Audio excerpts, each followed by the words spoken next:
They told you Hadith is the key to Islam, but what if I told you the Quran itself warned Muslims not to follow any Hadith outside of it? Shocking, right?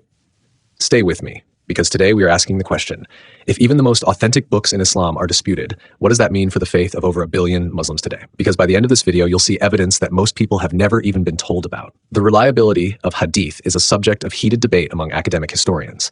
While Hadith collections such as Sahih Bukhari and Sahih Muslim are revered in traditional Islam, critics raise significant concerns regarding their authenticity. One major point of contention is the historical gap between the Prophet's lifetime and the compilation of these texts. The most trusted Hadith collections were compiled some 200 to 250 years after the Prophet's death, a span which allowed for substantial distortion. Unlike the Quran, which was both written and memorized during Muhammad's life, Hadiths remained oral traditions for generations, increasing the error, exaggeration, and fabrication. And here's where it gets even more shocking. During those centuries, politics and power struggles shaped which hadiths survived and which didn't. Political and sectarian factors further complicate the picture. The early centuries of Islam were marked by intense civil conflict from the Umayyads to the Abbasids, and many hadiths were allegedly created to serve political or ideological goals. Competing factions even issued contradictory hadiths to bolster their claims. Legal schools such as the Hanafi and Shafi often cited different hadiths to justify opposing rulings. Even Bukhari and Muslim dismissed hundreds of thousands of narrations as weak or fabricated. And wait until you hear about the Isnad system, the famous chain of transmission. Many believe it's flawless. But here's the uncomfortable truth. A perfect chain doesn't mean the story itself is true. Narrators could simply invent chains or borrow someone else's to make their version sound authentic. Imagine how much room that leaves for manipulation. Muslim scholars admitted this. Ibn Adi, D76, wrote in Al-Kamil fi al-Du'afa that some narrators used to steal Isnad, attaching their reports to respected teachers for prestige. Then there's another huge problem, contradictions. Hadiths conflict with the Quran, contradict one another, or contain scientifically inaccurate or ethically troubling content. If all Sahih Hadiths truly reflect the Prophet's teachings, how do such inconsistencies exist? Another issue lies in the nature of oral transmission.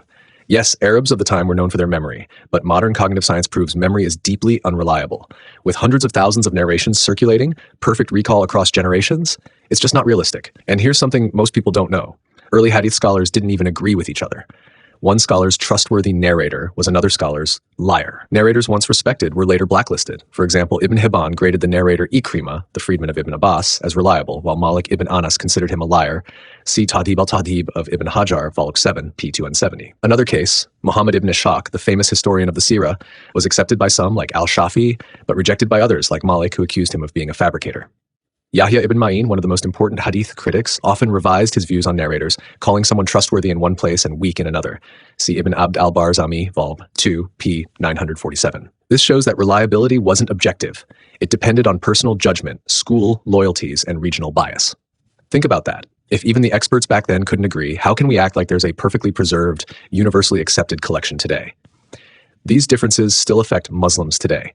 Hanafis were cautious of solitary reports.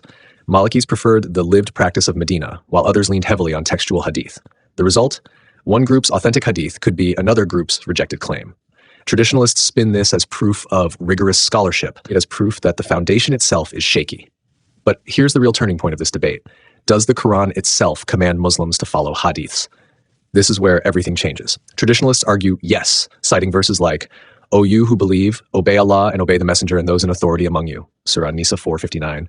Or, "Whatever the messenger gives you, take it, and whatever he forbids you, abstain from it." Surah Al-Hashr 59 verse 7. Sounds convincing, until you realize those verses are quoted selectively. In full context, they're about the Prophet's living authority, not posthumously compiled reports. In fact, the Quran repeatedly warns against following hadith outside itself. These are the verses of Allah which we recite to you in truth. Then in what hadith after Allah and his verses will they believe? Surah Al-Jathiyah 45 verse 6. Then in what hadith after this will they believe? And just to be crystal clear, Allah has sent down the best hadith. A book. The Quran also declares itself complete and fully detailed. Shall I seek a judge other than Allah while it is He who has sent down to you the book explained in detail? An-An'am 6, verse 14. And we have sent down to you the book as clarification for all things. Surah Al-Nahl 689. We have not neglected in the book a thing. Surah Al-An'am 638. So here's the big question. If the Quran claims to be fully sufficient, why do Muslims need hadith at all? In sum, the hadith literature is a complex and contested body of texts. At best, it offers insight into early Islamic thought and history. But its authenticity and authority remain deeply questionable. And when you weigh it all, the historical gap, political fabrication, contradictions, weak transmission, and the Quran's own testimony, the conclusion is hard to escape. Hadith is nothing more than a flawed and unreliable supplement to the Quran. And if that conclusion makes you pause, Good. You can watch other videos on my channel unraveling the so-called most authentic books after the Quran, Sahih Bukhari and Sahih Muslim.